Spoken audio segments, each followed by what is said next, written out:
Hey, it's Conrad Thompson. Thanks for checking out the podcast here on YouTube.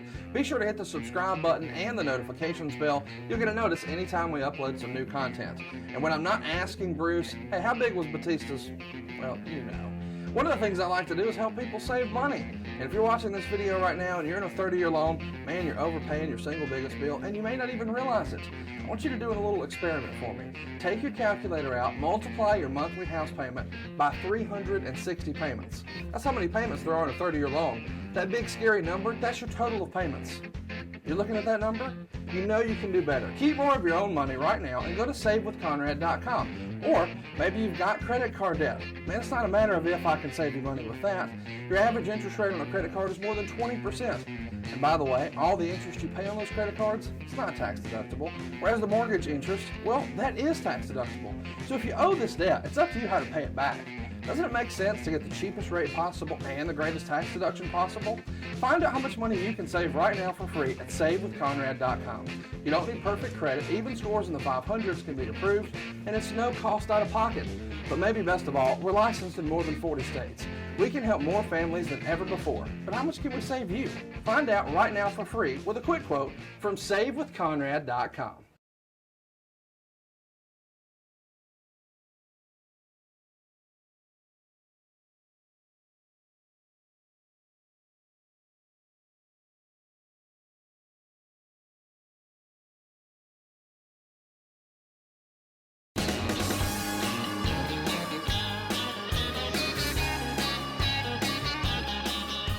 Hey, it's Conrad Thompson, and you're listening to My World. And of course, we couldn't do it without the Hall of Famer himself, your friend and mine, Double J, Jeff Jarrett. Jeff, how are you, man? Conrad Thompson, how we doing? As the South we say, it feels like I hadn't seen you in a month of Sundays. Man, it's been a big week. You know, you got to go do the spring break thing. I got to do the spring break thing. A lot to unpack here, but first, let's just have a little follow up.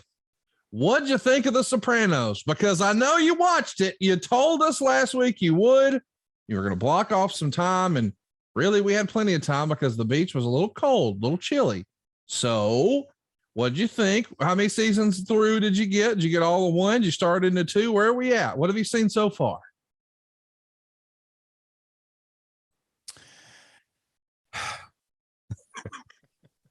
I'm ready for the book report, Mr. Jarrett. You said you would do it. I know you're a man of your word. You're not a liar. I mean, you're on here every week saying you're a member of the Horsemen.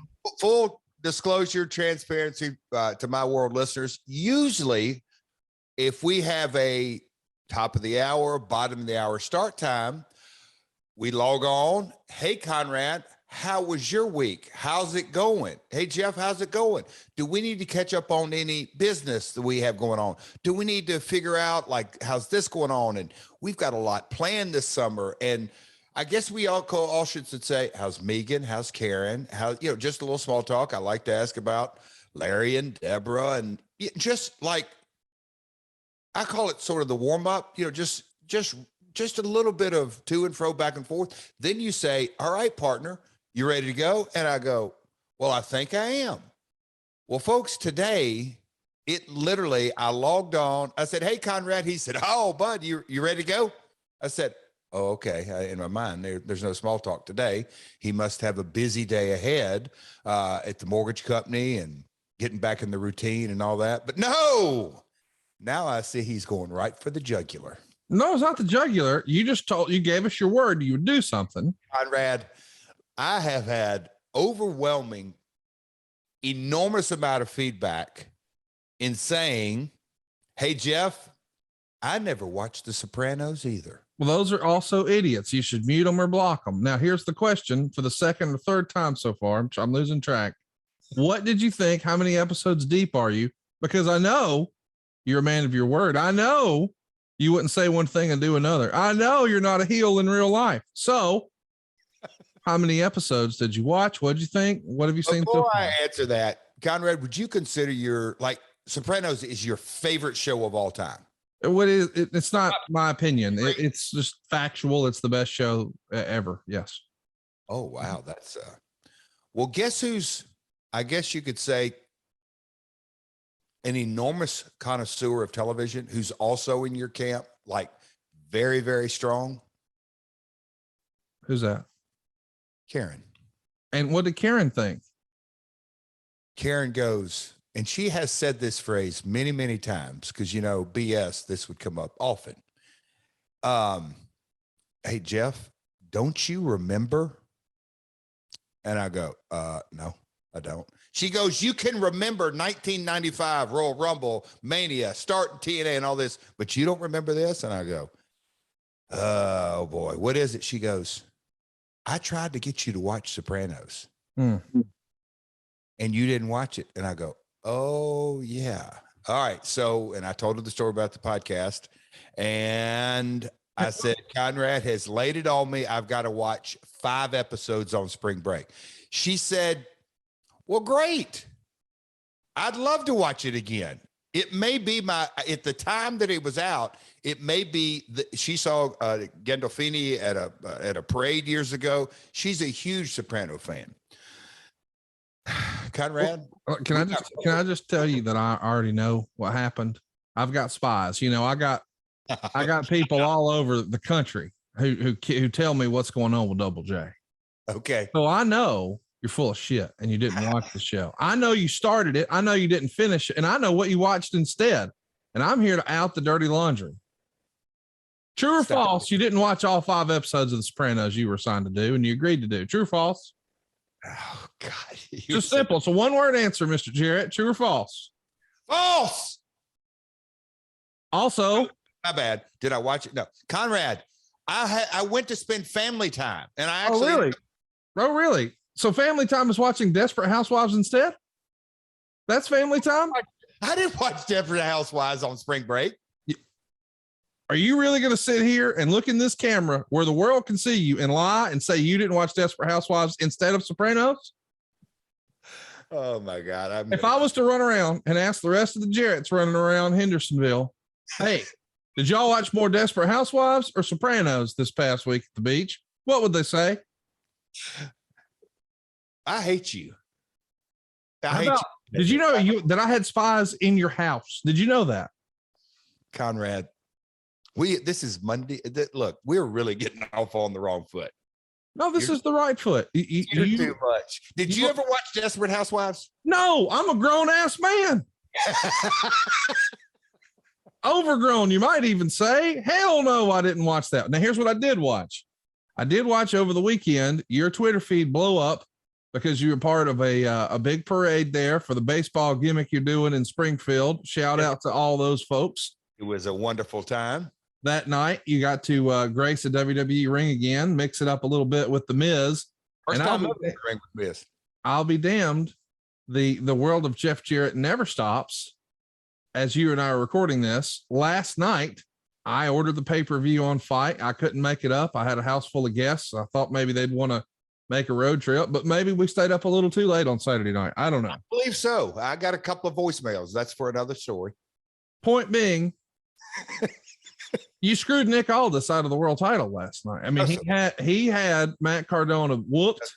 He had him tapping, and you're over here just, I don't know, fidgeting around with your crotch, thinking about Desperate Housewives or something. I don't know what was going on, but I know that I thought Nick Aldis was the world champ, and you said nay. Classic NWA title match is what I said at the very top of the match, and that's what they gave him. From bell to bell, it was classic, and I do mean bell to bell. It was a really good match. It exceeded my expectations. I think we're going to have a word with Cardona about the robe thing. He's taken it a little too far, but I enjoyed seeing Chelsea Green and I enjoyed seeing Camille and Homicide and a lot of good stuff on that show. I think the NWA does a good show, man. Oh, the Briscoes. The best. You know, on this podcast, we talk about the one I missed or what happened, what if, and all that. And Monty Brown is always at the top of your list, and you want, but others, the point taken. But I tried. It just didn't work out. Recently, there's a couple other names, but anyhow, I really look back on that sort of that. I'll call it 2005, 6, 7, 8, and go back to the conversations I had with Dutch and the Briscoes. We never could contractually. They would always resign. Man, I would have loved to have had the TNA. And man, in 2022, them boys tore the house down. I love them. I love their promos. I love their work. And I understand there's some things that other discussions that have to take place, but I'm so excited to see them on that NWA show. They won the Crockett Cup. You had David Crockett there. It was a cool moment. Oh, it's so cool. And they're going to be taking on FTR WrestleMania weekend. Speaking of WrestleMania weekend, you and I are going to be there. Supershowlive.com is where to be. You can go ahead and pre-order the pay-per-view. And what do you know? Might get a little collectible in the mail. Who knows? But I'll tell you this, Steve Regal, microphone, telling it just like it is. Jeff Hardy with an open mic, a live mic. Come on. Eric Bischoff, Jeff Jarrett, and myself. Make plans to join us. Tickets are on sale now at supershowlive.com. You can also pre-order the pay-per-view. So if you can't make plans to be in Dallas, the next best thing, go ahead and click that button. Pre-order the pay-per-view at supershowlive.com. But we were supposed to be doing something totally different. I mean, listen, shout out to the NWA, shout out to Springfield Baseball, shout out to the Miz. You had a busy week. Shout out to them Desperate Housewives. You know, they need loving too. Exactly. I'm glad you finally come full circle. But this past week, you and I got some news while we were on vacay that we were not expecting. And we decided to make a pivot. So today's show was supposed to be about Lance Russell. And if you're tuning in today and you're disappointed, we're gonna deliver that show to you next week. We're gonna try our very best to do Lance Russell tribute and honor him as much as we can, because what a contributor to wrestling in Memphis, but just wrestling in large. But today we're going to pivot and talk about WrestleMania 11, specifically because of the news we got last week. News that we didn't expect, that we had lost Scott Hall. And I kind of didn't know how to feel about that, because on the one hand, I think everyone listening to this knows that Scott is now finally, and I mean finally, at peace. And that's a good thing. But I can't help but selfishly think, damn, I wish we had more time with him. So I'm glad that he's finally at peace.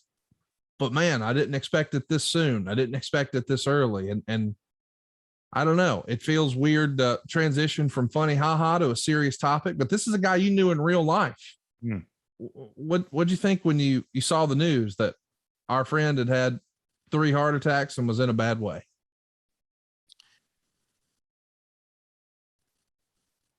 I want to make sure I answer. So what did I feel when I heard about the heart attacks? Not so much about, well, heck,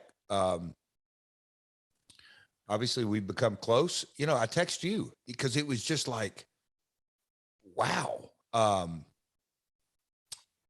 When my father, we had that conversation, he called when Scott fell and went to the hospital to have hip surgery. And my dad said, yeah, we've had a good conversation. Man, I'd like to get him to come stay with me a couple of weeks. You know, he lives by himself. And I just like, you know, I wasn't optimistic that was going to happen, but you know, him and my dad had a relationship. And I didn't realize how close they continued to be through the years. But anyhow, it's still, you know, Scott, it's no secret. He's had his struggles and ups and downs like all of us. Scott's are probably a little more public, or a lot more public than a lot of folks. But, you know, death, and it's God Almighty, because all last week and, you know, sitting on the beach or just thinking things through and processing it all. And we talked about death on last week's episode. And, you know, there's never, ever a time, well, I haven't experienced, you just go, what if, you know, just, and then, you know, my last conversation with Scott, like what is the last time, and I've racked my brain, when is the last time I saw Scott? When is the last conversation? But man, it in a lot of ways, I just sort of sat through, and then I sort of pivoted and started thinking of all the good times and this and that and what he meant to me over the years. But it's still, as we sit here recording this, you just think, oh, Scott and Kev, they're still running that NWO. They're doing this, they're doing that. And our text exchange, and we had little funny sayings go back and forth, and just the camaraderie. And, you know, people ask me, I don't know, man, I know I'm rambling here, but no, it's fine. It's just so, On the one hand, if you back out of that selfishness, you hit the nail on the head. Scott, and we can try to analyze, and Lord knows we all do that in our own funky way, but he is at peace. He is no longer dealing with, you can call them demons or processing his past or all the ups and downs and what went through his head, but those days are over. So, rest easy, buddy. Rest easy. It sucks. It's still, that's the most simple term. It sucks that he's gone. Did you read the Wrestling Observer obituary for Scott? I did not. I'm going to send it to you. I think you'll love it. There's so much great stuff in there. There's one thing in particular that just stood out. Like, oh, wow. You know, a lot of times guys talk about wrestling IQ and they'll say things like, oh, he had such a great mind for the business and this and that. But something I read in there just jumped off the page. I guess Waltman had talked to Mr. Meltzer and he said, you know, there was a lot of smart guys in that car, but he was probably the smartest of us all. And he gave an example that one of the things he would do as a television wrestler back in the days of the quote unquote squash match is not just go out there and run through the guy one move after another, but grab a hold. And that gave the commentators an opportunity to put you over and not just feel obligated to call the action.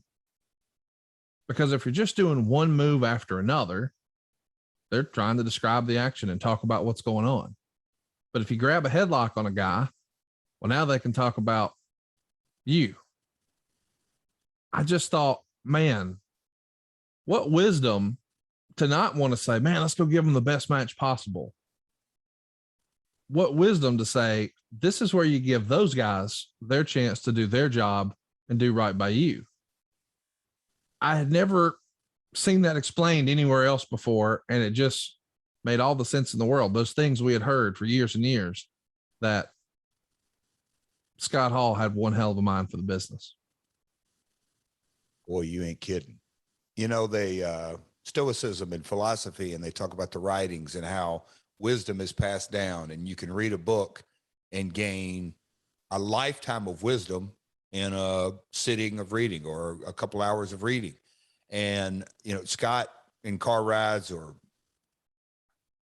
at bars or restaurants or airplanes or bus rides, wherever. And you think about his mentors, and he thought a lot of Kurt Hennig, and Kurt obviously grew up in the business. So Larry the Axe and Vern and the generations of whoever it may be, but it's generation passed down to generation passed down. But those little nuances is what you're talking about. I mean, Scott, you know, they talk about getting to the WWE and working that style.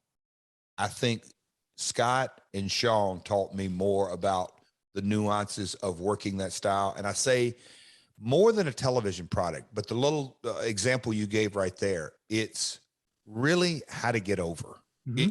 It's, and God, this sounds, especially this day and age, oh, it's not a move set and the flippy floppy. I'm not talking about all that, but it's the things that you just pointed out. There's little things, nuances that candidly, not just work today. I actually think they work better today, because in the 90s, pretty much all talent was schooled. And when they came through the curtain, if it wasn't an agent, it was one of the boys or your opponent or whatever it is. There was some teaching on the spot. Nowadays, not so much, because it's running and gun and it's blue. It's all that kind of stuff. So I think the little nuances that Scott learned from Kurt and Scott taught me and passed down, I think it works better today. Man, I do want to read that, if you don't mind, Conrad, because Scott's body of work, when you really drill down to it, he came, I don't say the right way or the wrong way, but man, he came up, learned the business, given the ball, and man, did he succeed. in a major way. I mean, oh gosh, most everybody listening to this considers Shawn Michaels either 1A or 1B, greatest of all time. But Waltman, I mean, he was the measuring stick for a long time. Waltman would be the guy that they would stick out there with a newcomer, and then when he comes back through the curtain, look at Waltman like, what do you think? And he would either give it a thumbs up or just sort of shrug like he ain't got it or he ain't ready yet, that sort of thing. Waltman was the measuring stick, but he said Shawn was better after working with Scott. I was better after working with Scott. Oh, for sure. Jarrett was better after working with Scott. And when you think about basketball, because I know you're a big basketball fan, there are players who you'll hear guys say in hindsight now, oh, he made everybody around him better. Scott Hall's that guy in pro wrestling. For sure. For sure. You know, they talk about Larry Legend, Larry Bird. He, you know, one year they had 60 something wins and the next year he got hurt and was out. And this panelist said, who do you think the MVP should be of this season? And the commentator said, Larry Bird. And they said, Larry Bird has missed 60 or 70 games. And he goes, that's my point.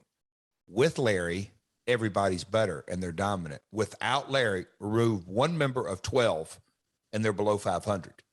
And so that analogy that Scott raised everybody's game in so many kind of unique ways, because that's the thing that, you know, I'll say this, through the years, sometimes Scott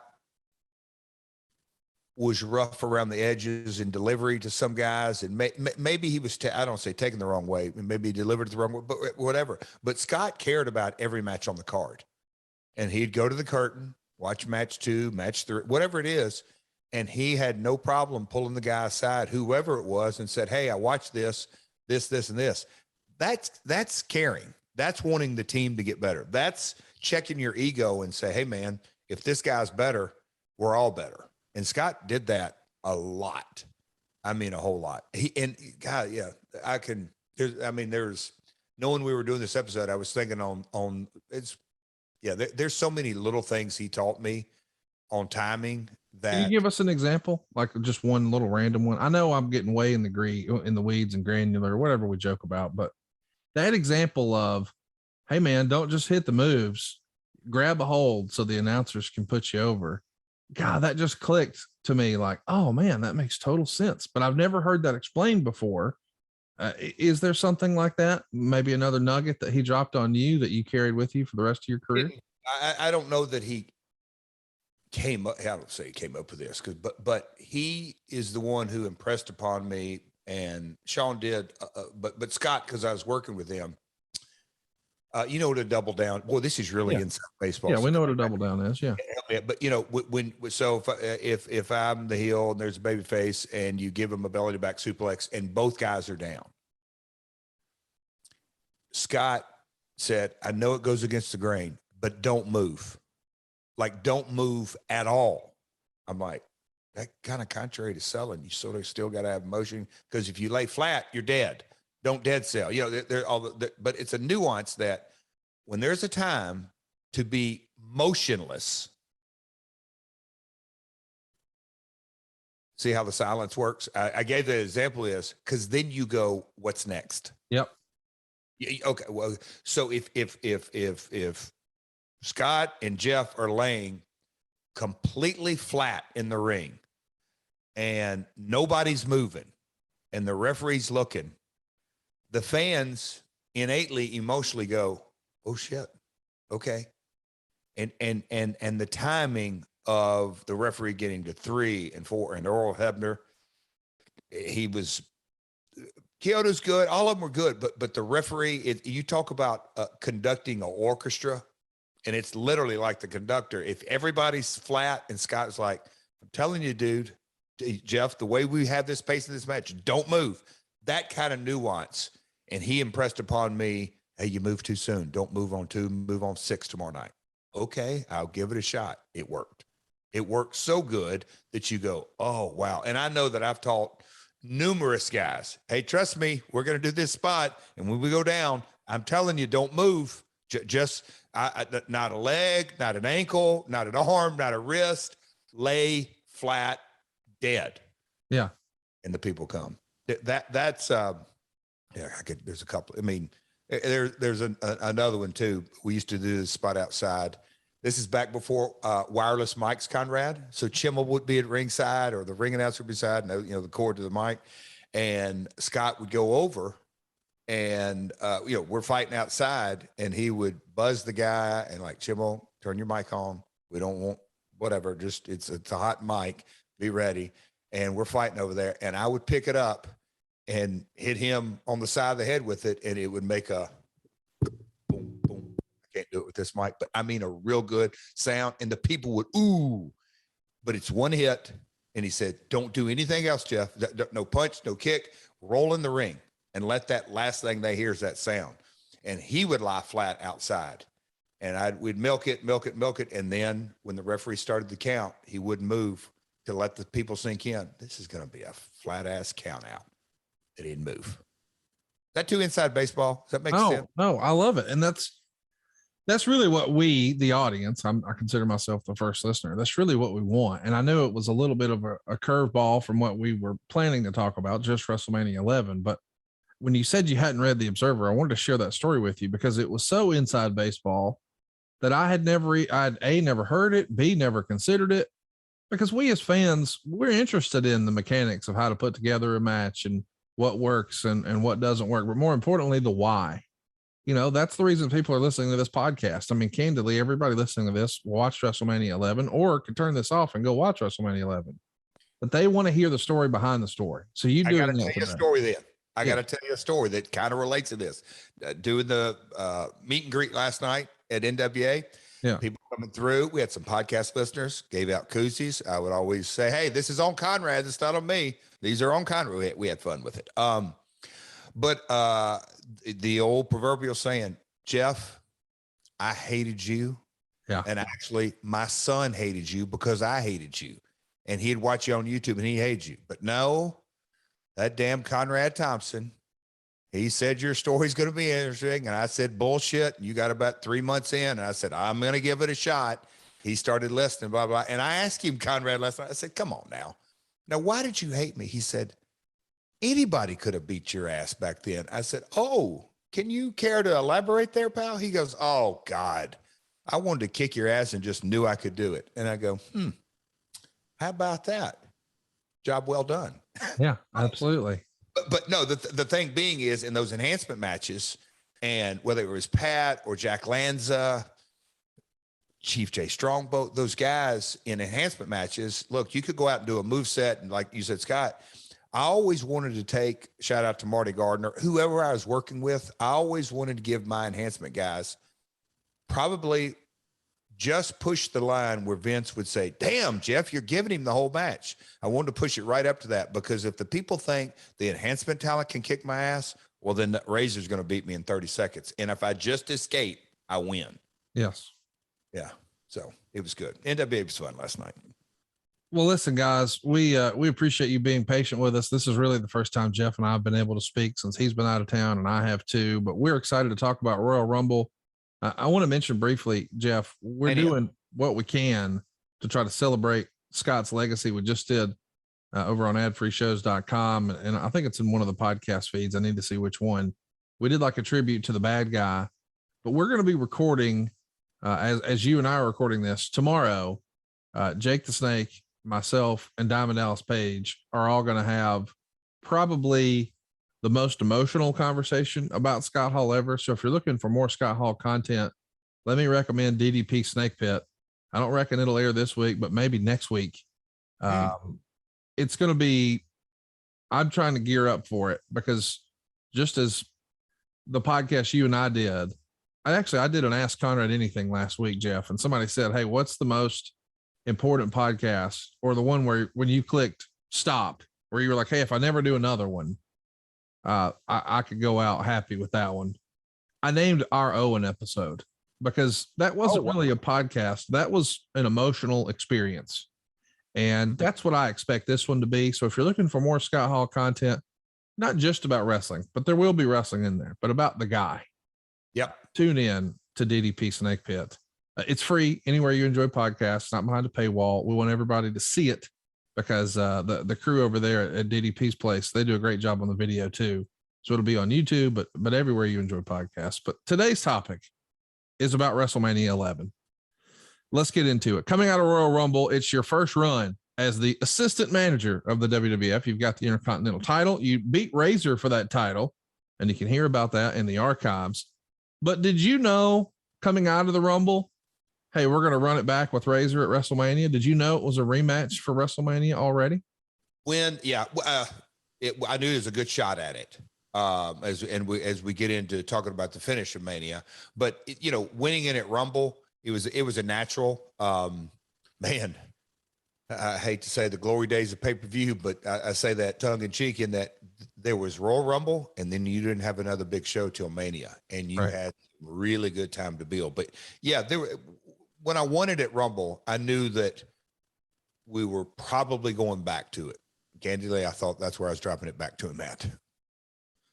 So I don't know that we've talked about this before, but I know there's a pretty infamous story out there that you were supposed to be a part of WrestleMania 10, because WrestleMania 11 does wind up being your first WrestleMania, but you're backstage with all your shit on, ready to do your thing at WrestleMania 10. And I'll be darned, what do you know? Shawn Michaels went a little long at WrestleMania. Don't know that there's ever been a precedent for that, but it happened. And really, we're thankful it did, because the ladder match with him and Razor Ramon is probably going to exceed any sort of memory that we would have ever had about you and Rick Martel, IRS, the Head Shrinkers, Tatanka, 1, 2, 3 Kid, Sparky Plug, and the Smoking Guns. Don't get me wrong. That's a nice way to get 10 guys at WrestleMania payday and get them featured, but they created absolute magic that went 18 minutes and change. But it had to be, even if you're friends with Shawn, and even if you're friends with Scott, because we're at least pretending for the rest of this show that you were part of the clique. I'm sure you were like a little bit disappointed. Hey, it's my WrestleMania moment. I'm in Madison Square Garden. I got my shit on. I'm ready to do my thing. But when you see the match, you're like, well, that's kind of hard to be mad, right? I was like many folks backstage, glued to the monitor. Now you got to remember, I started in October. Right. Started on the road end of December. So January, February, March. I hadn't been there long, and I was watching Randy Savage pace. Mike wasn't real happy with them going overtime. No. And I just sort of like, okay, but the match was so good. And I knew that the 10-man tag was, for lack of a better word, scrambled eggs. It was so easy to prepare for because all of us had like one spot. Yeah. It was, but so I wasn't emotionally invested into the body of the match. And I don't know who came up and told me, maybe an IRS. He's like, Jeff, we'll get paid. Don't worry. Something will come out of this. But we didn't really know it was cut until like, as the ladder match was over. I mean, the match was awesome. God, the drama in that building to this day, watching that match back, two of the best to ever do it. Yeah. It's just that simple. So I wasn't pissed off. I was just kind of like a deer in the headlights, if you will, a young kid like, is our match really going to get cut? Okay. It is kind of fun to think about, though. Your match got cut at WrestleMania 10 because Razor went too long. Mm-hmm. And now you beat Razor for the Intercontinental title at the Royal Rumble, and you might be taking on the guy who was in the match that got your match cut at the next year's WrestleMania. Kind of fun. Oh, yeah. The night after the Royal Rumble, you're in a King's Court segment with Jerry Lawler, and Lawler asks you about what can we expect from the Ain't I Great tour, and you challenge Diesel to a match. So you're technically the number 2 heel in the company behind Shawn Michaels, and your first night as Intercontinental Champion, you challenge the world champion. What did you think of that booking? Conrad, before I get into the booking, you may give you a little story behind the story. Please do. All right. So obviously the WWF machine had gotten behind old Double J at this point with the lighted up outfit, right? And that lighted up outfit, doing an in-ring with the King's Court, all fired up, roadie. Man, this is the road to WrestleMania. I mean, we were really fired up. And Conrad, I go to the ring, and before you walk through the curtain backstage, the scenic and props folks are there, and I had a switch on my hat to start the light up hat, and I had a switch inside my jacket to get the lights on my jacket cranked up. And I'm strolling on down to the ring, and I am all ready to go and get up in the ring. Lawler, I wish he tells this story funnier than me, because as I'm sitting there talking to him, I'm sort of shaking my shoulders, and he's like, he wasn't really sure what was going on, but I'm moving my shoulders. Conrad, the padding in there had moved or whatever. And so there's 2 hot wires. Literally, you can look on my shoulder right now. It's singed, burnt, with 2 big blisters on my shoulder as I'm doing the in-ring. You can go back and kind of watch it. I think I did a pretty good cover-up job, but went out and did that promo. I pat myself on the back. I performed under incredible pain and stress, and that thing burned the shit out of my left shoulder. But so that was the promo. And Lawler was like, back, I'm like, Jerry, did you, he goes, no, but what the hell's going on? And this is later. And I go, look at my shoulder. He's like, what? Anyway, Lawler tells that story funny, but yeah, we had kicked things off, and Big Daddy Cool, he was rolling into Mania, and it was good times. I mean, it was I don't call it the Rocket, but the old assistant general manager was rolling at this time, and they had really put the ball in me and Road Dogg's hands, and they really liked the package. It just clicked, and winning the title at Rumble, and then we're off to the races, and the act was very hot. Let's talk about what's next for you. You're going to be working with Razor in West Palm Beach on a Superstars taping. You'll be working with Adam Bomb in North Fort Myers for Wrestling Challenge. You're going to lose by DQ to Razor after the roadie interferes, and you get the win over Adam Bomb. You got 5,000 fans there for West Palm Beach. You need a ref bump and some roadie interference to beat the Adam Bomb character. What'd you think of working with Adam Bomb? That's a name we don't hear talked about very much. I like Brian Clark. I just recently saw him in Albany. They had the office, or Vince had high hopes for him. As you can tell, the IC champ was using, but that was the package of Double J and the roadie to pull out all the stops and all that. But they were pushing old Brian. I like Brian. Good dude. Back on the road, you're working Diesel in Baltimore in front of 2,500 fans, Razor in Hershey, Niagara Falls, Quebec, Montreal. Montreal's a big crowd, 12,113 fans. Any memories of working these loops with Razor here? The Montreal show, and as I was looking at the research, Conrad, and as we both know, we've been super busy, and WWE Live and Lucky Horseshoes and NWA and Beach and driving and all that. But this run here, there was a rib played in North Charleston on me and Rhodey. But it was all in all, it was a good time. The Montreal show, that's for another podcast. There was that market, and we've talked about that. It always did good, but there was something going on. I'm saying in a positive way. I don't know if it was Jacques, so it's 95. Anyway, that's a hell of a house. 12,000 fans at a live event. That wasn't TV. It was a hell of a live event. Business was good. You just said 5 in West Palm. Business was really, and when you do comparative, and that was another thing I was going to get Derek, but I just been busy. Business was trending up in 95. It's WrestleMania season, but business is trending up in all those markets. So we should mention these house show tours are different, right? Because, well, there are no real house show tours anymore. I mean, there are, but not really. WWE's running just a handful. You guys were running and gunning in this era. And back then there was no pay-per-view between Royal Rumble and WrestleMania. We know now we've got a January, February, March show. That's just not the case here. You're back on the road with Razor, working him in Pittsburgh. 5,000 fans and change. Easy for me to say. 5,000 fans and change there. Scranton is a sellout. It's a smaller building, but still 2,500. And the Scranton CYO shows have always been joked about and shoot interviews by a bunch of guys. What did you think of these Scranton shows? You got any good Scranton stories?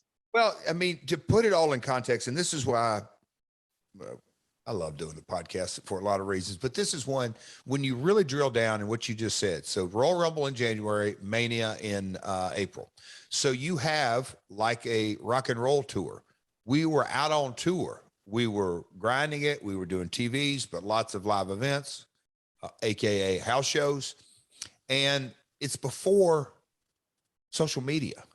So I say all that to say that, yes, there was the Meltzer and Keller and the sheets and all that, and the early days of the internet. But for the most part, this was, I'll call it this is my post-grad work. I'll call it that, Conrad, if we're going to give the school analogy, because I'm working with Scott every night. And when you can go from West Palm to Baltimore to Hershey to, all these different towns with the same opponent and try little nuances and try different things. And it's how the industry was done, is that we're going to have this match, and I'm leading somewhere with this rabbit hole, Conrad. By the time you get to Mania, I've worked with Scott 30 or 40 times, and we've tried little nuances of this, and this, of what worked and didn't work. And we're going to, put, a piece of this and that. It's just all sort of gelling together. But it was how the business was done. And yes, it was a lot of bumps and a lot of travel and all that, but man, it's how you really get good at your craft. It's just that simple. But you called Catholic youth. Yeah. See, what'd you call it? CYO shows? CYO. Yeah. Yeah. That stands for Catholic Youth Center. And that says it all. That, it had, church officials were part of it. And let's face it, it's right in the heart of the old WWF territory and not too far removed from the steroid trial and sort of black eye. But I'll say this, it was a building that was rocking and rolling, but just still kind of ironic that the Catholic Youth Center had professional wrestling in it. And, I don't remember how many times, but all the agents would say, yeah, this guy got in trouble for cussing backstage, or you can't say this, and this talent, it was just a different venue to run. But always, I'll say always, but it was a hell of a house, always, and a blast to work in. When you've got 2,500 people crammed into a building, it's a lot of fun to work in. You're working second from the top at the Spectrum, working against Diesel with Rhodey and Sean in your corner. Diesel gets the win, but Michaels hits him with a super kick afterwards. Of course, they're going to be the main event of WrestleMania, February 18th. Unfortunately, a little sad news. Eddie Gilbert passes away. Eddie Gilbert really became the wrestling star that we know in Memphis, and he had success in other areas, but what a great mind for the business. Everyone said that this guy, could have been a major influencer, but his life was cut way too short, way too soon. You got any good Eddie Gilbert stories you can share with us? Oh, I don't know if it's a good one, but he's one of the first guys that I personally knew that left us too soon for the wrong I mean, there's never a right reason, but passed away. And Eddie came back. Okay, let me back up. My grandfather, Eddie Marlin, my dad's father-in-law, was a promoter, and everybody knows him through the Memphis TV, or a lot of folks know him if you hear the word Eddie Marlin. But in his wrestling days, his tag team partner was Tommy Gilbert, which is Eddie's father.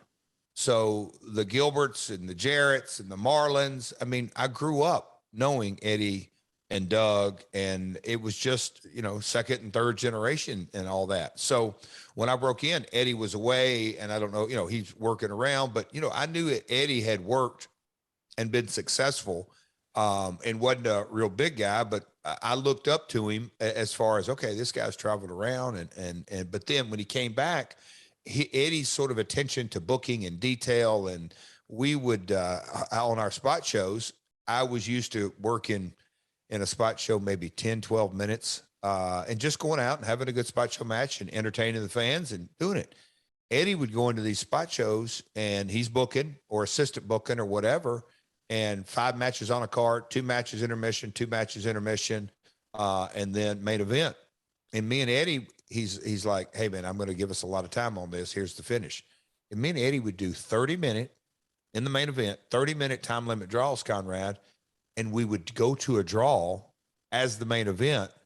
And then we're doing all this, and he scoots out the way Psychology US scoots out, and he would have me ask for 5 more minutes, and we would go almost 5 minutes, and then he'd let me catch him a 1, 2, 3. And you talk about really making the people want to see a finish. Eddie was really, really good. And you talk about a talent that had Eddie, you know, he's one of those guys that I think, had he not had his demons, just in a creative circle, where would he have gone? Whether it was WCW or whether it would have been with WWF or wherever it may be. But Eddie had a real bright mind, loved the business. And this is back in the payphone days. But when I heard the news, I can remember calling his father, Tommy, and just sorry for your loss, condolences and all that. And I was at a payphone in Maine. What is the town in Maine? But anyway, payphone. Bangor, Maine. Yeah, but went through, this is another thing. Why I remember this, I have no idea, but go through security, and I knew I'd got to the airport early. I'm going to get through security so I can get through it and use the phone. Other side of security called and talked a few minutes, and it was just like a gut wrenching, like, damn, just gone too soon. A young man. Wow. You get to work with Diesel in Auburn Hills, which is a big deal because, well, Kevin Nash is the world champ. You're also in the Heartbreak Hotel with Sean earlier in the night.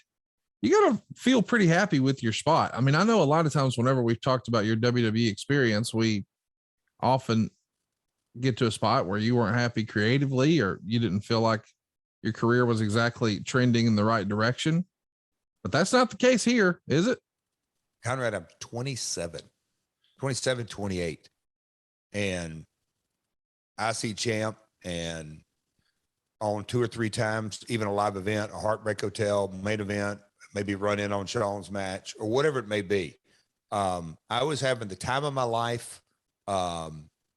In so many ways, you know, I'd been in the territory for 7 years, and I knew I'd paid my dues and learned my craft and all that. And I have felt an obligation to the family business, but then I get to the WWF and do the building process. And Vince said, we're going to give this thing a year. And I'm going, oh my God, a year, but okay. But now here it is. Just as Vince said, it's 95. It's rocking and rolling. Me and the roadie in main events and semi-main events, making great money. Life couldn't have gotten much better for old Double J during this run as far as the professional side. So your match against Diesel is live on Raw from Macon, Georgia. And the Observer wrote this: Diesel kept the title, beating Jeff Jarrett in a good match. And a lot of credit should go to Jarrett for carrying him, not so much because Diesel was that bad, but because they worked the match standing up. And the size difference was just incredible. Yet they did a decent job with it.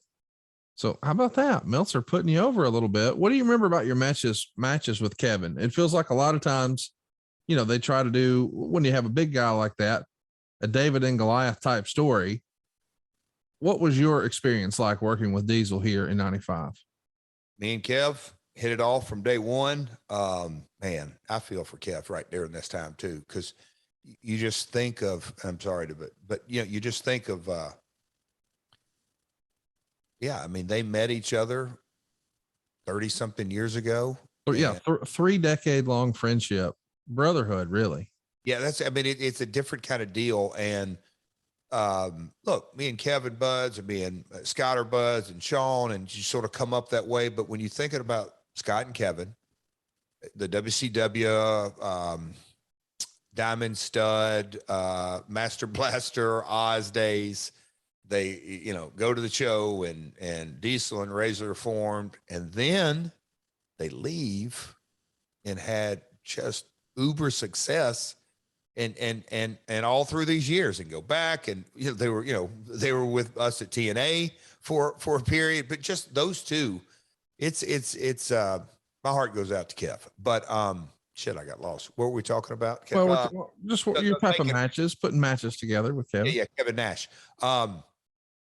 Me and Kev hit it off personally, but you know, as far as in the ring, and here's what Kev, I'll just never forget the first few times he said it. Hey, dude, hit me with that sweet punch and I'll sell my ass off. And Kevin, long hair, he got a lot of mileage out of my punch. That's the chemistry we had. Kevin didn't mind selling. He wasn't going to bump all around. That wouldn't look right, but Kevin knew how to work a big man, and we had our A match, B match, and C match, and we always had fun. It always delivered, and that I remember that TV match well. And Macon and backstage, everybody was really happy with it. I was happy with it, and me and Kevin like, yeah, we've done this a few times, kind of deal. But yeah, it was again, things were clicking. Get even more from the hottest new podcast going, My World with Jeff Jarrett, over at adfreeshows.com. Let me get granular here for a minute, folks. Not only can you get the entire My World episode library with 0 ads, new episodes come your way each week early, ad-free, and on video starting at just $9 a month. We've also got tons of exclusive My World bonus content waiting for you, plus unique interactive experiences with your old pal, Double J. You get to jump on and ask Jeff questions, and if you joined us in Chicago this year for Top Guy Weekend, you got to hang out the entire weekend. 100% the best value in all of wrestling. Strut on over to adfreeshows.com right now to sign up. As a reminder, WrestleMania 11 is not just about Shawn Michaels and Diesel. It's also about getting Hall of Famer Lawrence Taylor in the mix. He's going to be working with Bam Bam Bigelow. You're a big sports guy. How cool was it to see LT hanging around the wrestling biz? It was unbelievable when that thing started to roll out. And I'm like, Bam Bam is he's the perfect opponent. And again, I'm a sports junkie, and you start hearing, hey, there's going to be football players and Salt and Pepper is going to sing because they were a part of this mania. And it was the big time. They didn't have NFL great in Memphis co-headlining WrestleMania with a press conference in Times Square and everything we're going to talk about. It was really cool, Conrad. Again, I'm 26, 27, 28, being a part of all this. And it's just, the realization that, okay, this is at the very tippy top of this industry, like big time. And I love WCW, born and raised on that, but they just didn't have the Vince McMahon machine that created the spectacles. This was a spectacle. Do you feel like your program with Razor is a little lost in the shuffle as a result? I mean, for a long time, it felt like you have your WrestleMania A story, which is your main event and your world title. And then your B story, which is why we joke about it so often, is the Intercontinental Championship match. Now, though, the world title's not going on last. It's a football player and Bam Bam Bigelow, and you're still in the mix. But you do see some sour grapes from guys every now and again who say, oh, these outsiders coming in, taking our spot, taking our paydays. We've been on the road our whole year and blah, blah, blah. But then you see other guys who are like, wait a minute, wearing a promoter hat. I disagree with that. I'm curious your take, because you get to wear both hats on this show. The son of a promoter, the grandson of a promoter. And now, of course, with the benefit of hindsight, you're a promoter too. But back when you were in your mid-20s with the IC strap and you realize, man, at best, I'm in the third most talked about match as opposed to the second, rub you the wrong way? Or did you see that LT coming in was going to be better for everybody? Well, again, I'm going to go back to the spectacle effect that Madison Square Garden live event or Boston Garden live event or wherever it may be. I looked at those probably as shows or events, but Mania and Rumble, they're spectacles. You have a Pam Anderson, you have a Mike Tyson, you have all these pop culture kind of deals. And again, me being a sports junkie, LT wasn't just good. He was like a whole nother level great. And we were in the New York City market. And so LT and being a giant, and there's going to be other all pros surrounding him and Bam Bam and just kind of the lineup. I never gave that like, oh man, they're going to bump me down to third. But, I always looked at spectacle and the world title match of Kevin and Shawn. Look, it's a hell of a spot to be number 3 on the card. I never looked down about it. So the next night in Augusta, it's a Superstars taping. You're going to team with Tatanka to take on Razor and Luger. It's a losing effort. Is this your first time working with Lex? So 95. I'm trying to think if I would have worked with him in 94. Maybe a few times in 94. What was it like being in the ring with Lex? No, I mean, he came to Louisville as the narcissist when I was still in the territory. So Okay. no, it wasn't, damn, Lex was so strong. I mean, the first thing coming to my mind in 93, 94, 95 is Scott Hall used to say, Jarrett, you're the heaviest 220 pounder alive. Would you please give me some help? And I'd say, Lex doesn't need help. You know what? It turns out you've wrestled him quite a bit in 94. You even on the Superstars taping, not just the international tour, but you did a big international tour with him. But you had a qualifying match where you beat Lex Luger by count out back in 94. You're exactly right. You worked with him in a tag match in Memphis and then in a singles event in Louisville back in 93. So I'll be darned. How about that? Yeah, quite a few times. But no, I'm trying to, I chuckle though. That's one of the thoughts I had on the beach is that Scott, one of his moves set was the sack of shit. He just, you know, body catches you and then fall away slam, I guess is the technical move for it. But when I would jump into place for that, I would, I guess, be a little heavier than Scott cared for. He's a strong man. But anyway, also on slams or whatever, Scott would always rib me and say, you are the heaviest 225 pounder. And I got it down where Lex never complained ever. Is he stronger? It's just a little back and forth. So, but Lex, good God Almighty, he could press slam me like no tomorrow. What do you think of Tatanka? You only worked with him a handful of times. I think this is the last time you'll be in the ring with him. We don't talk about Tatanka a lot here on the program.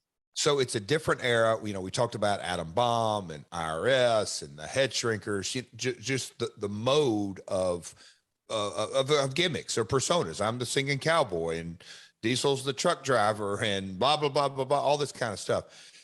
I loved it when I wish, and look, you know, I don't say Chris is the best or the worst promo, but I think if they would have fine-tuned his promo skills as a heel Tatanka, I thought that could have gone places. I do. I think the babyface, yeah, it had its run, but it was a lot of ways very stereotypical, even though Chris is Indian. He's, you know, but I think they would have to have done more with it. But as a heel, man, I thought they had that had the potential to have a lot of legs on it. Let's talk about the WrestleMania press conference. It happens at the Harley Davidson Cafe in New York City, and you're not there.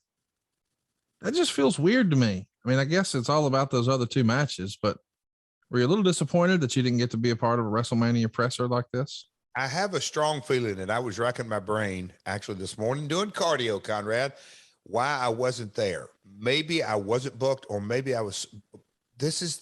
So to build this whole build, Conrad, from really about October, November, December of the prior year, but, you know, certainly into January, February, March, April, and then in July, I was just on a grind. I was on so many on sales and media appearances, and I was they had me going everywhere, quote unquote, on my off days. So if I wasn't at the Mania appearance, I could have been at some kind of live event, on sale or charity or something like that. I don't really recall why I wasn't there, but then it could have been on the flip side. If you have Bam Bam and LT and Sean and Kevin and Vince and one other, maybe a female, there's no room. Yeah. So there's an interesting house show that goes down in San Bernardino in early March. Dan Cortez of MTV fame is in Diesel's corner for a tag match where he teams up with The Undertaker to take on you and Bam Bam. And of course you take the pin. What'd you think of old Dan? San Bernardino is what you said, right? Yep. I'm going to go down to that name. Whenever I hear this, Conrad, I'm going way off beat here, right? But on the back of a plane, rarely did we take Southwest flights, but we had a group flight with a bunch of talent Scott was on there, and Owen was on there. And we were at the very back of the plane. And folks that were a part of this flight, you may have even heard this story. But have I told this story, Conrad? Do you know? I don't believe so. Okay. But anyway, Scott Hall he fake laughed, and then he got seriously laughing and tickled, at which everybody tickled. And the flight attendant, so Owen nonchalantly pan-faced says, "Now, where did you say we're going?" And she goes, "San Bernardino. You on the right flight?" He goes, "San Bernardino. That's where this flight's going." And the Southwest, and you know how Southwest flights are. Well, you probably don't. You're on first class Delta, but no, they're happy, jovial, just gonna have a great time. And she's like, and Owen goes, "Can you spell that for me, please?" And she goes, Sanber. Owen would go, no. I think it's B. Wait, do you have a pen and paper? And she's like, "Well, I'll get you one." And Conrad, this went on for like 15 minutes. And then Owen's going, "Scott, how do you spell this?" And Owen's like, anyway, it went on and on and on. But that was a Scott Hall, Owen Hart rib story. San Bernardino. But back to course. Anyway, it's a great Owen Hart. The simplest rib, did nobody any harm. And the poor stewardess really thought she was helping Owen out, that he really wanted to know how to spell San Bernardino. And Owen was just literally passing time. So enough of that.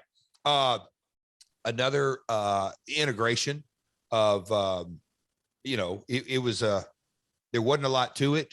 I don't even remember why he was a part of it, but there was some kind of entertainment, Hollywood relations. But he was cool. It wasn't a big deal. It was a one and done.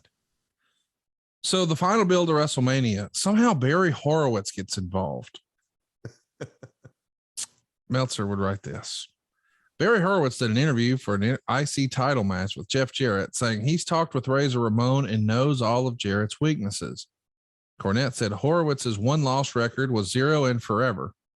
Since they had no video walls, the fans live were actually in the dark as to the storyline, so they didn't react the way they should to have Horowitz gaining the early near pins. Fans live saw it as nothing but a squash match, and Jarrett isn't nearly as over as he should be with his push, but it was actually good for its storyline on television. This is suspect at best booking. Here you are, the Intercontinental Champion. Here's a talent who has seemingly never won a match. Mm-hmm. Fans know that he's never won a match. Mm-hmm. And now he's giving you the what for. What'd you think? One word comes to mind thinking about this: maintenance. Yeah. They were maintenance in the storyline because there was no need for me and Scott to, the story was set. I beat him at Rumble. We're going to get to Mania. So don't overdo physicality. Don't overdo talking. Have a little sidebar, have a little story with it. The whole world knew, as you said, Barry Horowitz was at the very tip top of the food chain with enhancement talent. Barry lived here in the Nashville area for years and years and years. Jack Hart, Stretcher Jack Hart, or Barry Horowitz, but Barry can work. So it was a TV, we call it a quick TV storyline that helped continue the build, if you will, of Razor and Double J, and didn't hurt anybody. But taking it face value, Meltzer had to get the jab in. He put me over in the making match, and Jarrett's just not nearly as over as he should be. Good old Dave. Good old Dave. Well, later in the show, you agree to a rematch with Horowitz, but Bob Backlund attacks Horowitz and signs the contract instead. So now there's going to be a March to WrestleMania program that's going to give you like a little special, little extra, little lagniappe, as some might say. It's not Monday Night Raw. It is a special, and it's Jeff Jarrett versus Bob Backlund. In the meantime, Razor's cut promo saying he's upset that now his rematch may not take place if Jarrett loses, and the IC title could be up for grabs now between Brett and Backlund at WrestleMania. And that leads to Razor interfering. Meltzer had this to say. Jarrett versus Backlund for the title was awful, but the post-match was very good. Bob worked as the face as far as the spots went, but did the heel facials. Nobody cared at all about the match. even though Jarrett was really selling great. Backlund had Jarrett set up for the chicken wing when Ramon attacked Backlund for the DQ. No doubt the storyline being he wanted to make sure Jarrett was still the champ for WrestleMania, quote unquote, next week. Meltzer gave it half a star. What'd you think here of this creative and your chance to work with Bob Backlund, a former legend, but a lot of people look at this run here and think, maybe not the right time or place. I always love talking to Bob, working with Bob, the TNA, brought him to TNA, all this, but good God Almighty, it was such a, okay. So growing up in a wrestling household, Lawler was the king, and you got to see Flair from time to time, or Harley, and old Tommy Rich Wildfire went down to Atlanta. He became champ. And, you hear of, okay, maybe the Von Erichs. Anyway, but looking at Bob Backlund in a magazine, that's the first time I ever saw Bob. He didn't strike at, you saw Bruno, years ago, Bruno, but then you see Backlund, he just didn't look like, okay, he's sort of got short hair. He looked like, in a lot of ways, I don't say accountant, but just, he looked like an office worker in tights, but stout and strong as an ox. But then insert him in, and the Survivor Series with him and Brett, and now here we are. What is this? 4 months later, it was such a fish out of water character that Backlund had all this history, but then he did the silly facials, and I don't know. It was just really, it was difficult because was he a heel? Was he a baby face? Like I said, coming off the Brett storyline, but now he's sort of interjected into this. Different kind of deal, to say the least, but maintenancing again, me and Razor. So some more tag matches take place before Mania between the Clique. It's in Fresno, 9,000 fans, Thunder Bay, 2,800 fans, Maple Leaf Gardens, and then 10,000 folks at MSG. So the crowds are picking up. You're working in a top spot. Is this the most money you've made in the business at this point? Oh yeah, definitely. I mean, good houses, because again, that's where, comparatively speaking, 93, 94, 95, the live event business, when you sort of look at it from a real historical perspective, the live event business was picking up pre-Attitude Era. So that's coming off the steroid era, and, WCW live events. Eric, I'm sure you guys have gone into great detail when Eric just said, enough, quit running shows. This is crazy. But here we are in 95, and things were picking up, and the strategy was picking up, and the in-market marketing, and there was a good concerted effort that let's get the houses up, and they were. And so the payoffs were reflective. Yes, it was the most money I'd ever made in my career, because live event payoffs, it's a lot different payoff working against Doink and Razor Ramon. I'll just say that. Talk me through that. Like, we know that you're paid off the house, but I guess I'm asking, like, let's say you worked Madison Square Garden this Saturday night. When do you find out how much you got paid for that? A week later, a month later, a day later? Probably 3 weeks later. And it just shows up in the mail, or they hand it to you at TV? Oh, TV. You get mailed checks. A lot of times back in those days, again, pre cell phone, and it's like your checks come in the mail, and guys walk in the dressing room. Did y'all get paid? My mail, it wasn't in my check. Yeah, I got mine today. So it was, staggered within about 2 or 3 days when checks went out. So yeah, I mean, it was about a 3 week delay on live event. But and a lot of that, just so our listeners understand, is because somebody like a Ticketmaster, say, they would not reconcile that until after the event. So it's not like that day the company saw that amount of money. They know what's coming in.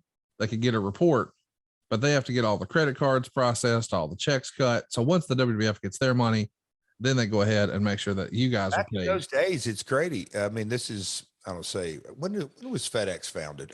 Regardless, Dave Hebner would have to find, he would send the arena checks off the following day, get it back to Titan Towers. You got to deposit, you got to reconcile. Yeah. So it was a process of about 3 weeks.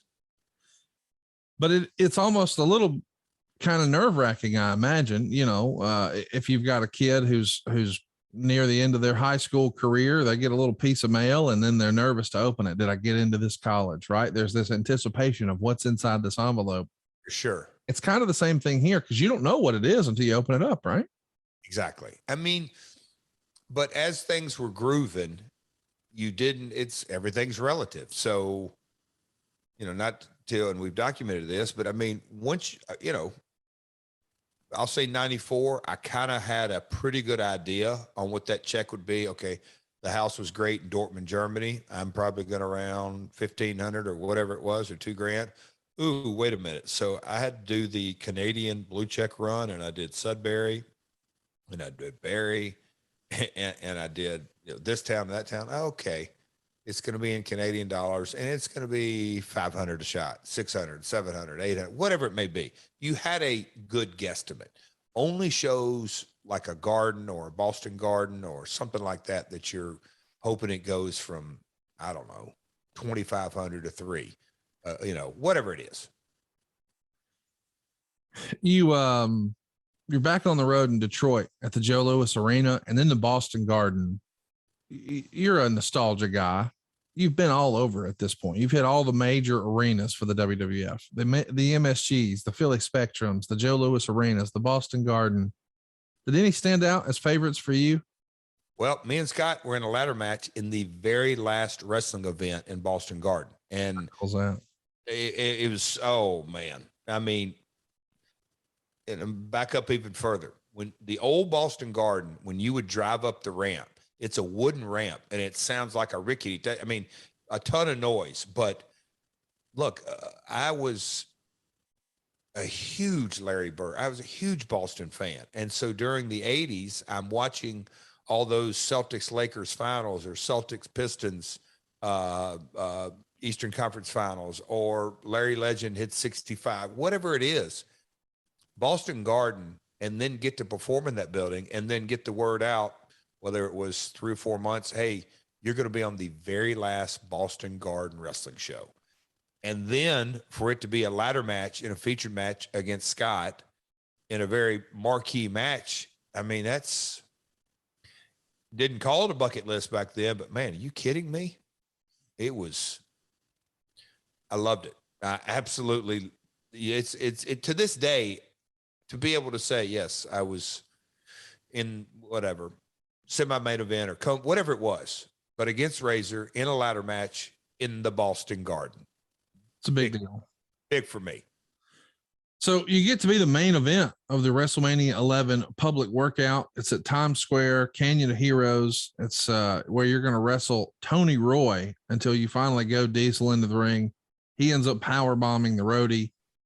But how cool of a moment is this in your career? Here's this kid from Hendersonville, Tennessee, getting off the lake, getting on a plane.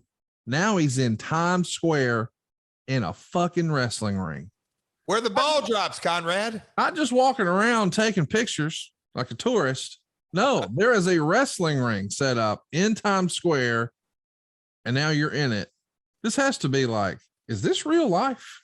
Oh shit. Excuse me. Yeah. A little sidebar. Do you have the rundown for that press conference? Because it's only because it's in Times Square. So Zeb, Uncle Zeb, was managing the Blues, Eli and Jacob, and they were a part of this workout. And if old Dutchman takes off his glasses, he can't see very well. And so the ring being set up on Times Square wasn't exactly like it would be in an arena. So it's on the street and this and that. So old Dutch, leading his boys to battle and leading them to a big brawl, he walks up the steps that are going into the ring, and the ring steps and the post are a little bit separated. And Dutch goes to take a steps, and boom, his leg goes all the way down, and he's stuck. He's straddling. He nuts himself. One leg's on the ground, and one leg's between the post and the steps. That's my funny Times Square. But oh man, funny time. Dutch tells that story. It's hilarious. But anyway, yeah, Conrad, are you kidding me? I see Champ, Times Square, public workout, LT. I mean, the whole vibe. And again, this is, it's so hard to give the analogy today because it's before social media. So you have press there, it's a different thing. Not everybody's got a flip phone or camera, but when you have a boatload of press that are covering this spectacle and you're actually doing a performance, it was surreal to me. I mean, completely surreal to me that I'm going to go wrestle in Times Square for a public workout for WrestleMania. It's really cool. And the press that was around. It's got to be a pretty damn cool moment for you personally and professionally. And before Mania, Keller would write this about your match, quote, Razor Ramon faces Jeff Jarrett in a test for both wrestlers. If the WWF is serious in saying they want to stress work rate to a much greater degree than any time in the past, both wrestlers have something to prove. Jarrett has been somewhat of a disappointment in the ring thus far, with only a few standout matches. His lack of bump taking and USWA punch-oriented style didn't work well with other WWF wrestlers when he first arrived. Given how much Ramon has improved the last 2 years, Jarrett has no excuse not to be one half of a 4-star effort. The angle the last 2 weeks with Ramon coveting in a heelish way this chance at the Intercontinental title added some depth to Ramon's character. Look for the 1, 2, 3 kid and Rhodey at ringside to add to the histrionics.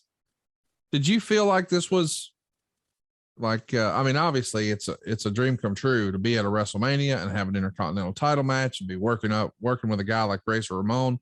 But did you feel the pressure? Because I just want to add context. The last time we saw Razor Ramon at WrestleMania, he's standing atop a ladder with an Intercontinental title in each hand. We're still talking about it all these years later. There is some pressure. This is what he did with Shawn last year. What's he going to do this year? It's again for the Intercontinental title, but it's not a ladder match. But you got some big shoes here to fill, do you not? There's some pressure. I don't think I looked at it as big shoes to fill, but we were I'll say I'm talking about me, Razor, and Rhodey, and the vibe and the story and the reaction. I'll say the reactions I had no doubt in my mind that we were going to deliver. And it's unique to hear Wade that take on it, so to speak, that if there's one thing, and look, maybe I'm in the dark and maybe I was delusional and not reading it, but I felt that I could have a match with Sparkplug, Bob Holly, Adam Bomb, Doink, Dink, Razor, Kevin, Sean, Bam Bam, 1, 2, 3 kid. I felt I had good to really good matches with all of them. And being in the ring with Scott, there was many a night that I felt, obviously we had a lot of TV time to build it, but we tore the house down. If it's not the best match on the card, it's certainly ranked right up there. So I want to ask about the little comment he has here.